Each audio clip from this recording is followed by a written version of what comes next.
নমস্কার বন্ধুরা, সহজ রান্না ঘরোয়া রান্না চ্যানেলে আপনাদের আরেকবার স্বাগত জানাই।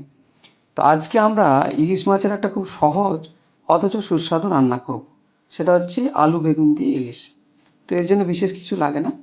ইলিশ মাছ আগে নুন হলুদ মেখে রেখে দেবো, আর এখানে কয়েকটা বেগুন আর আলু আপনি যেমনভাবে করবেন, যতটা পরিমাণ করবেন সেইভাবে নেবেন। আমি এখানে দুটো আলু এবং দুটো বেগুন নিয়েছি। বেগুনগুলোকে ঝোলের মতো লম্বা লম্বা করে এইভাবে কেটে নিয়েছি, কেটে জল দিয়ে ধুয়ে রেখেছি এবং আলুগুলোও কেটে ওইভাবে রেখেছি।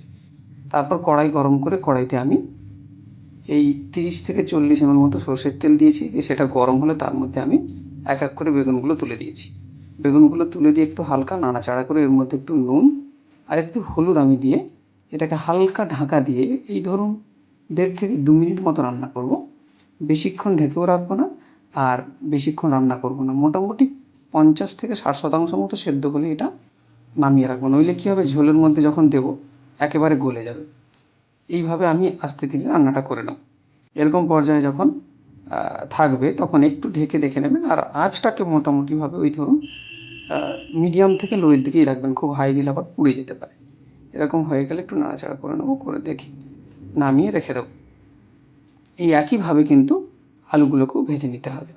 এখানে বেগুন এবং আলু এই ভাজাটার উপরেই কিন্তু সম্পূর্ণ নির্ভর করে রান্নাটা কতটা সময় লাগছে এবং কতটা সুন্দর হচ্ছে।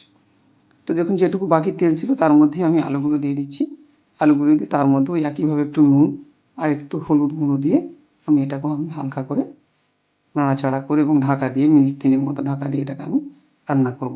বেগুন রান্না করতে যা সময় লাগে আলুর ক্ষেত্রে একটু বেশি লাগবে, খুব স্বাভাবিক। এবং এক্ষেত্রে ওই মিডিয়াম থেকে লোয়ের দিকে আঁচটা রাখতে হবে, নইলে কিন্তু পুড়ে যাবে, অথচ কাঁচা থেকে যাবে, সেদ্ধ হবে না।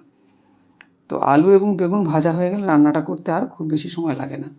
এই রান্নাটা পাতুড়ি বা ধরুন অন্যভাবে সর্ষে দিয়ে ইলিশ করা বা ইলিশের জিরে দিয়ে ঝাল যেসব আছে সেগুলোর থেকে সম্পূর্ণ আলাদা হয়। এবং এটা যেহেতু একটু হালকা রান্না কিন্তু সবজি থাকে, ইলিশটা সম্পূর্ণ অন্যরকম হয়। অনেকে শুধু বেগুন দিয়েও ইলিশের ঝোল করেন, সেটাও খেতে ভালো হয়।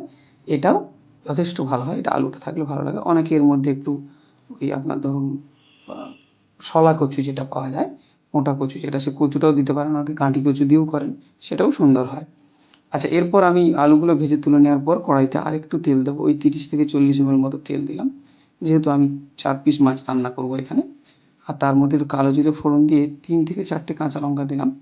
কাঁচা লঙ্কার ওপরেই ঝালটা নির্ভর করে, এখানে আপনি যেমন ঝাল খাবেন সেইভাবে দেবেন। আর একটু হলুদের গুঁড়ো দেবেন। এর মধ্যে অন্য কোনো মশলার প্রয়োজন নেই, এমনকি লঙ্কার গুঁড়োরও প্রয়োজন নেই। তারপরে যাতে করে হলুদ গুঁড়োটা পুড়ে না যায় তাই একটু জল দিয়ে দিলাম, জল দিয়ে এটাকে হালকা নাড়াচাড়া করে একটু কষিয়ে নিলাম। মশলাটা ঠিকমতো কষানো হয়ে গেলে আমি আলু এবং বেগুন যেগুলো ভেজে রেখেছিলাম সেগুলো এর মধ্যে দিয়ে কিছুক্ষণ নাড়াচাড়া করার পরে এবার যতটা আমি ঝোল চাই ঠিক সেই পরিমাণ জল এর মধ্যে আমি ঢেলে দেবো।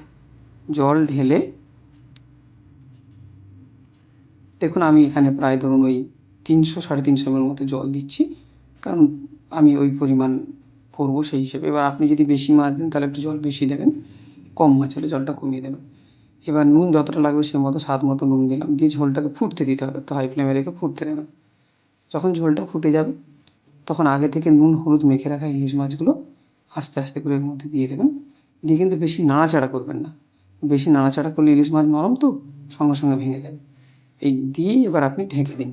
ঢেকে মিনিট 7-8 রাখার পর এবার খুলে আঁচটাকে কমিয়ে দিয়েছিলাম ফুটে যাওয়ার পরে।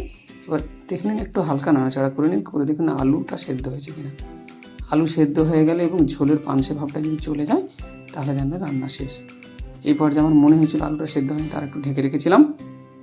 এবার খুলে দেখলাম আলু সেদ্ধ হয়ে গেছে, ঝোলের মধ্যে নুন স্বাদ মতো সব হয়ে গেছে। এবার আমি গ্যাসটা বন্ধ করে দেবো, আমার রান্না শেষ। এবার এটাকে গরম গরম পরিবেশন করুন, গরম গরম ভাত দিয়ে অপূর্ব সুন্দর লাগবে। আর আপনাদের কাছে আমাদের রিকোয়েস্ট, আমাদের রান্না যদি ভালো লেগে থাকে তাহলে আমাদের চ্যানেলটাকে সাবস্ক্রাইব করবেন এবং বেল আইকনটা প্রেস করে দেবেন, যাতে করে সমস্ত নোটিফিকেশান আমি কোনো ভিডিও আপলোড করলে আপনারা আগে পেয়ে যান।